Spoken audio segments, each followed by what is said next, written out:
मुल्क भर में रिलायंस कंपनी के पेट्रोल पंप शुरू किए गए थे, लेकिन कुछ ही वक्त के बाद इन पेट्रोल पंपों को बंद कर दिया गया था। इस दौरान पेट्रोल पंपों के लिए हासिल की गई अराजी भी मुआहिदों के जाल में अटक कर रह गई। रिलायंस कंपनी से पेट्रोल पंप हासिल करने वालों ने अपनी कीमती अराजी कंपनी को लीज पर दी, जिसका किराया ₹2 माहाना मुकर्रर किया गया था। कंपनी से पेट्रोल पंप बंद होने के बावजूद अराजी मालिकीन अपनी अराजी को इस्तेमाल नहीं कर पा रहे हैं, जबकि इन्हें ₹2 माहाना किराया भी हासिल नहीं हो पा रहा है। कंपनी की इस धोखाधड़ी के खिलाफ कई पेट्रोल पंप मालिकीन ने अदालत का दरवाजा खटखटाया। अभी इस मामले की सुनवाई चल ही रही थी कि कंपनी ने फिर से गैर कानूनी तरीके से अराजी को हड़पने की कोशिश की। नांदेड़ में वामन नगर पर वाक़ पेट्रोल पंप की अराजी को रिलायंस कंपनी ने दूसरे डीलर को फरोख्त कर दिया। जब खरीदार अराजी पर पहुंचा तो मौजूदा मालिक और कंपनी के खरीदार के बीच गर्मा गर्मी हो गई। मामला पुलिस स्टेशन पहुंचा। फिर दीपक नरवड़े ने अदालत से रुजू किया। अदालत ने फौरी हुक्म देते हुए रिलायंस कंपनी को फटकार लगाई और खरीदार को अराजी पर कब्जा करने से रोक दिया। अराजी के मालिक दीपक नरवड़े ने इस मामले में कंपनी की धोखाधड़ी और आवाम को लूटने के लिए गैर कानूनी तरीक़ेकार पर बरहमी जाहिर की। दीपक नरवड़े के वकील एडवोकेट भरत डोईफोड़े इस केस की पैरवी कर रहे हैं। मध्ये एक प्रकरण दाखल केलेलं आहे रिलायन्स पेट्रोलियम कंपनीच्या अगेन्स्टमध्ये।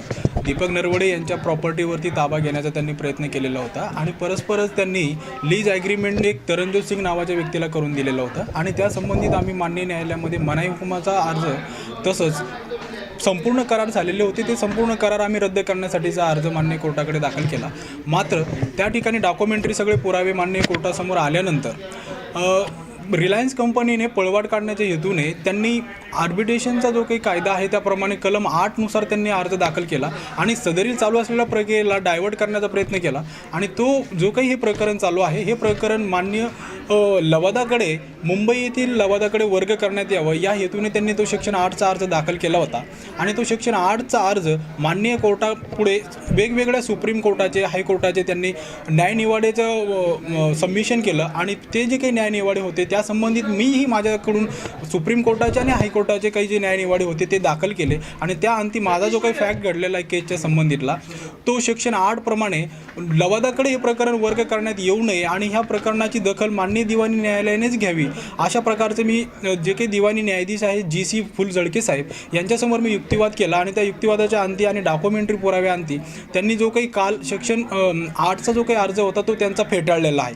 आणि तो फेटाळलेला असल्यामुळे जे की न्यायालयीन दखल घ्यायला पाहिजे ती न्यायालयीन दखल घेण्याचं काम आता हे दिवाणी न्यायालयामध्येच होणार आहे, ज्यामुळे लवादाकडे जो काही प्रकरण वर्ग करून काहीही त्याला अर्थ राहिलेला नव्हता। त्यामुळे माननीय कोर्टाने लवादाकडचा जो काही होणारा अर्ज होता तो पूर्णपणे फेटाळलेला आहे, ज्यामुळे आज दीपक नरवडे यांनी न्यायालयामध्ये काही दाद मागितलेली आहे। दाद मागण्या अगोदर त्यांनी पोलिसाकडे अप्रोच झाले, मात्र पोलिसांनी कुठली दखल घेतली नाही। जो काही तरंजोत सिंग नावाचा व्यक्ती आहे तो DYSP आणि SP साहेबांकडे अर्ज करतोय आणि मला या प्रॉपर्टीवरचं जे काही ताबा आहे या ताब्यापासून त्यांनी मला संरक्षण देण्यात यावं आणि दीपक नरवडेंनी त्या प्रॉपर्टीवर येऊ नये अशा प्रकारचा त्यांनी अर्ज देखील SP आणि DYSP साहेबांकडे केलेला आहे। त्या अनुषंगाने आम्ही दिवाणी न्यायालयात दाद मागली आणि दिवाणी न्यायालयामध्ये आल्या क्षणी आमच्या अगोदरच रिलायन्स पेट्रोलियमने कॅवेट देखील दाखल केलेला होता आणि कॅवेट दाखल केलेला असल्यामुळे आम्हाला कुठलाही मनाई हुकूम किंवा काही आदेश देण्याचं कोर्टाकडून ऑर्डर झालेला नव्हता। मग त्यानंतर लगेच त्यांनी सेक्शन 8चा लवादाकडे वर्ग करण्याचा अर्ज दाखल केला आणि तो अर्ज माननीय न्यायालयाने फेटाळलेला आहे। त्यामुळे हे सदरील प्रकरण आता जी काही खरी परिस्थिती आहे यांच्याकडून झालेल्या फ्रॉडची ही मान्य याच कोर्टामुळे आता ही उघड होणार आहे। त्यामुळे जो काही अर्ज तो फेटाळलेला आहे तो फेटाळलेला असल्यामुळे आता यांना न्याय मिळणार आहे।